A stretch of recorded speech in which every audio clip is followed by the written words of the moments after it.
Hey guys, here's another video of subwoofer repair.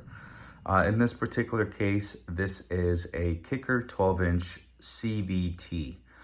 This is another line of Kicker's low-profile subwoofers, very popular for many applications that really need shallow mounting. They come in various sizes, I think 10s and 12s. I'm not sure if I've seen 8s, but potentially 8s as well. Very popular, high output, pretty high SPL rating, so they're pretty efficient as well. But again, as relayed in one of my previous videos for the Comp RT, I do see quite a these damaged for many reasons. So in this particular case, we're going to walk through a repair of this 12-inch Kicker. I've kind of already started the pre-work, but I just wanted to kind of go over all the basics again. Again, my favorite tools are my chisel, my accessory removal tool, various either screwdrivers. This particular case, I had to use a flathead, and I'll walk through this again, and then some sharp blades. So the reason for good old flathead here is the adhesive was really on. I guess this must be an older unit. So the adhesive to hold the plastic trim ring for these subwoofers was really tight on there. And I tried to heat it up and it was just not giving way. And when it did, it finally broke. And so that's kind of where we ended up with this. And so since I broke one piece, I said, hey, I'm not going to salvage a ring. I can always put another replacement ring on there, as they sell these pretty cool rubberized gaskets to go over it. So first thing I did was also heat up around the dust cap. You can kind of see where I put my tool in here, and it was still hot, so it formed it. So when I'm ready to put it back on, you'll see that I will be able to heat this up and smooth it out. So overall, dust cap was able to come off relatively easy. Again, that uses that same kind of E6000-like adhesive, that rubberized silicone-based adhesive. So I was able to get the dust cap off. Put that to the side here. Definitely save it. Don't ruin it. And then you can kind of see the internals. Again, the same makeup. There's your center of the motor frame, which is a yoke. You see the voice coil right there. This is a cool feature that didn't have on the Comp RTS. They've actually got venting built into the cone itself. So as this is going up and down, it helps circulate the air through around the voice coil to keep it cool. But obviously not cool enough for this application. So this is completely blown again. You can kind of hear all the windings. So once I removed the dust cap, my next step was to go ahead and remove the rubberized gasket. Again, I really like these Kicker gaskets. They're pretty rough and durable versus the foam. So this is really hard rubber. And again, this is one of the parts of the suspension. So you got the surround and you've got the spider that act as a suspension system for a subwoofer. So was able to get my handy 1/4 inch or 1/2 inch chisel. This is a 1/2 inch, and just kind of work my way under one side. And once I did that, to be honest with you, I was able just to kind of use my hand carefully a little bit at a time and peel it apart. And so that came off relatively easy.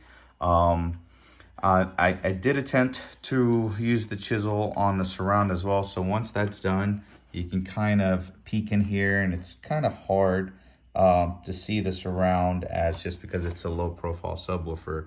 But what I ended up having to do was go ahead and cut the surround as I did in a previous one. And I'll either try to salvage, I'm sorry, not the surround, the spider. I'll try to salvage it depending on how it looks. I haven't seen the voice coil yet. Or I'll just replace it with a whole new spider, and you can always buy some aftermarket ones.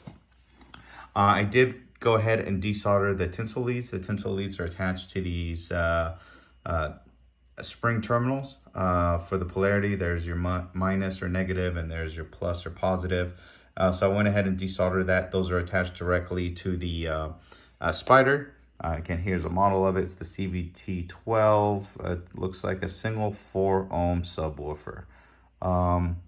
Doesn't have the rating on here as far as power, but I think these are about anywhere 300 to 400 watts RMS. Okay, and so I did cut the spider. I haven't really seen anything after that. Figured I'd start recording, and so I should be able to pull this apart. Oh, that was too easy. And yep, voice coil oh, it looks like it's cut in half.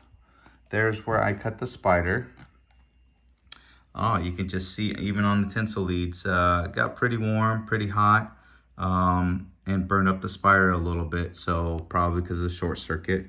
There's some of that rubber gas adhesive, so you can see how stretchable it is. So it comes off pretty easy. And okay, so voice coil damage as expected, completely disconnected, hence why it wasn't working.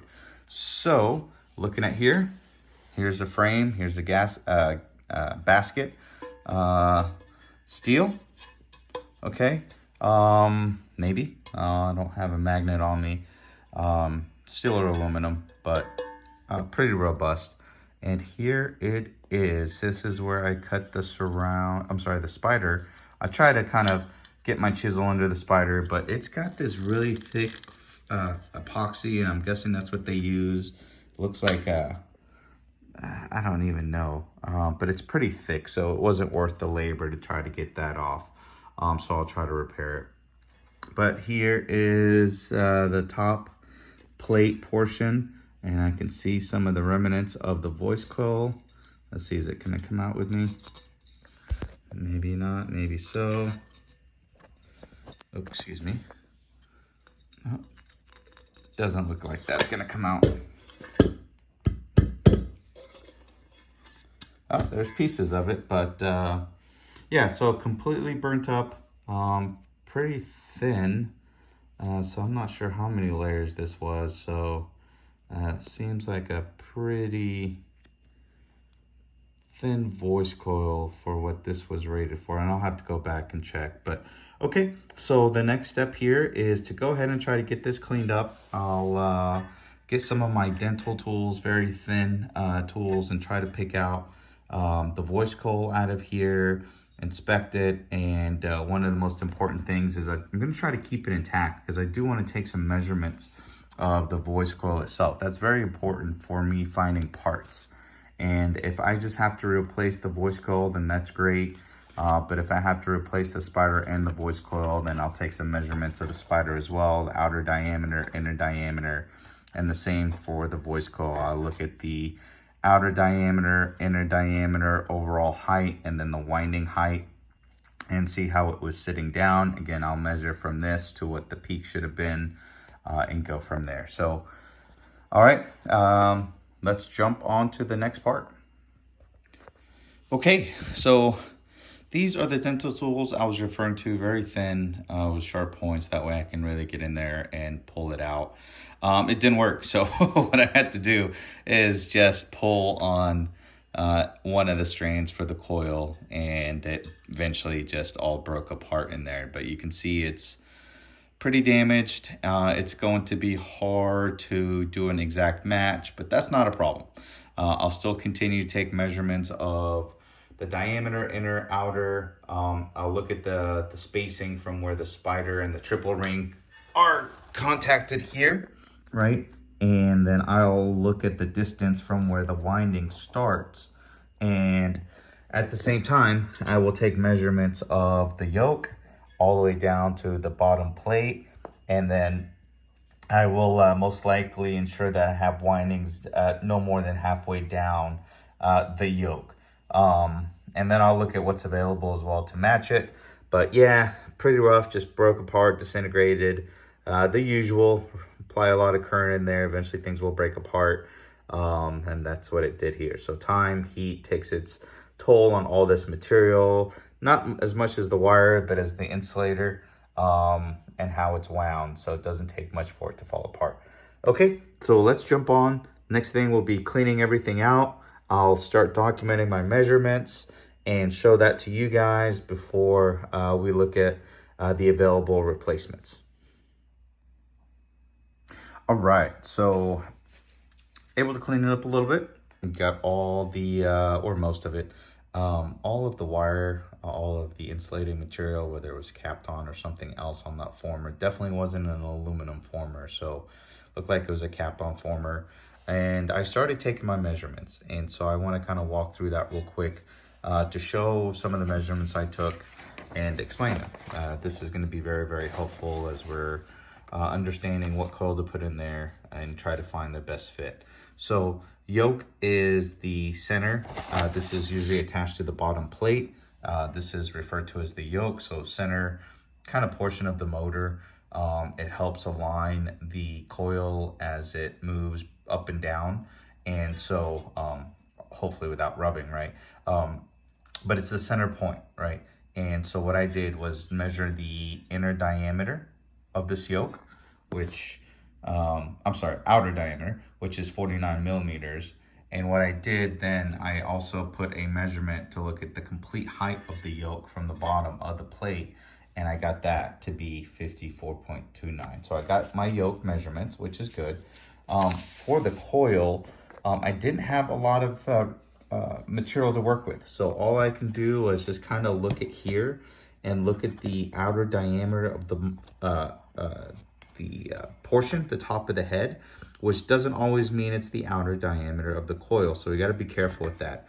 And earlier I kind of started questioning how thin this layer was, but I'm realizing this is just the former. This wasn't with a winding. So the winding diameter is actually going to be wider than the neck of the voice coil itself. So that being said, I went ahead and looked at the diameter of the neck of where it's going to be attaching to the spider.